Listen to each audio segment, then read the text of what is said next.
did a lot of good things. Anytime you have a 7-game series, that's all you can ask for, you know. But congratulations to them. Wish them luck next round. Todd Davis, Washington Times. Scott, when you look at the end of the third and the start of the fourth, and then what Olynyk was able to do after you guys kind of rallied back, what are your thoughts there, and how do you explain what occurred? Well, that was a important part of the game. I think we gave up a couple of threes. We didn't do a very good job of getting back into our rotations. But he stepped up and had a great game. He had a great game, made a lot of shots tonight. You got to give him credit. He stepped up big for them tonight. And that late in the third and early in the fourth, you know, put us behind. A lot of tough shots, a lot of threes. But I'll tell you what, our guys battled. You know, we were down 13 or so. We cut it to 6. But that's what we've done all year. We never give in. We just keep fighting and keep plugging away and keep charging and putting ourselves in a position. Maybe a couple of shots down the end could have gone our way. Maybe we could have even been closer. But you know, Kelly had a great game. He made a lot of good shots, a lot of good plays for them.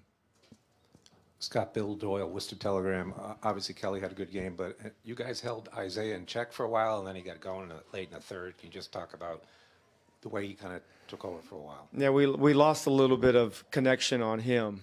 We needed to put more heat on him, and we've done that the last 3 or 4 games pretty good, and that's not easy to do. He's one of the best players in the league, and he's crafty, he's shifty, he gets where he wants to with his ball handling skills.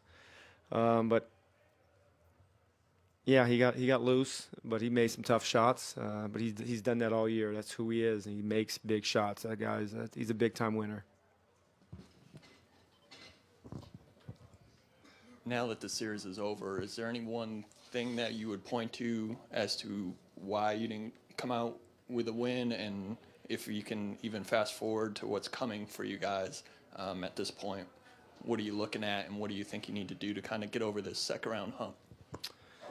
Well, I mean, it's probably a little too much to answer right now, but I will say this: we're all disappointed. We felt that, you know, we made strides this year to get to the next step, and we have. You know, we accomplished a lot as a team this season. We had 9 new players, a new coach, a new coaching staff, and we established an identity how we want to play going forward. And it's pretty good basketball. A lot of good basketball is played this year, but we still have a lot to improve on. And that's the good thing about our team. We have a young enough team that we should be better next year with the good work of summer work that they should come back better players. Brad and John, they should come back. It's almost like having 2 first-round picks going to keep improving for the next 5 years. And I like the future where we're going. Ernie's put together a good team. You know, are we disappointed? Yes, we all are. You know, it's always tough to talk to the group after a tough loss.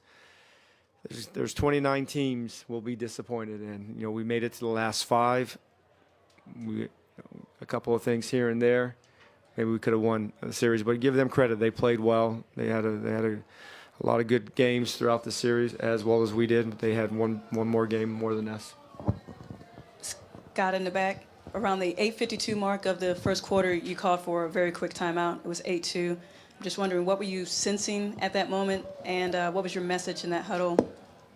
Just don't give in to one play. You know, we had a couple of good looks. The ball didn't go down for us, but we gave up 2 shots in transition. I don't know if it was a fast break, you know, the semi-transition, and I didn't want to repeat what Game 5. So I just wanted to make sure that we're all well aware of what has just taken place. It's only 3 minutes, but let's not turn that into one quarter. And our guys responded and, you know, played well in the rest of that quarter. Scott, what do you say to John tonight, who's done obviously so much for this team over this past year, but had a tough end to the night? Well, first thing I said, I thanked him, and I love him. I love how he plays. That guy is a true winner. He plays with a lot of toughness. Plays with he's exactly what you need to lead your team. He's exactly what I need for being my point guard. I love the way he plays. I love the way he competes. and he's only going to get better. His outside shot has improved a lot in the last 3 or 4 years, and we're going to have a big summer in getting that better. And just love the guy. Can't say nothing more than I just love him. I love how he competes. He's really made strides being a good leader, and to me, a good leader is not only talking about leadership, but it's doing it and showing it with your action, and he has done that. And the future is bright because he's leading us. John and Bradley went the whole second half. Can you just kind of describe your thought process, and did you feel John tired at all by the end? No, I mean, I was in communication with him. You know, it's could have maybe used a couple of minutes here and there. There's long timeouts in the playoffs, and we had three days off, and you know, there's no reason to save it. I thought they were fine. You know, John missed some shots tonight, but made a lot of good plays for us. He's put us in this position. They both have. They both had a great year, as well as a lot of guys on our team. So this is Julian Bimbo on the Globe on your right. What did you see from your view of the rotations with Gortat and Morris? We struggled a few times where they got loose on some threes. That's part of having a lot of good shooters on the floor. You can't make a mistake because they have, you know, their 4s and 5s shoot threes, and when they do that, you know, that puts you in a tough position. You can't have negative steps, and we did a few, probably 4 or 5 times, and give them credit, they stepped up and made them. A little bit of everything, communication, understanding where you need to do, and our rotations. But like I said, they made some good plays down the stretch in that third quarter and to start the fourth. Jared Weiss, CLNS Media. At the end of the third quarter, you subbed out Keefe for Jason Smith, and that's when they went on that big run. Besides the fact that Keefe needs a rest at some point, I mean, what was the decision there? And then at what point did you feel like you needed to make a sub to try to stop the bleeding?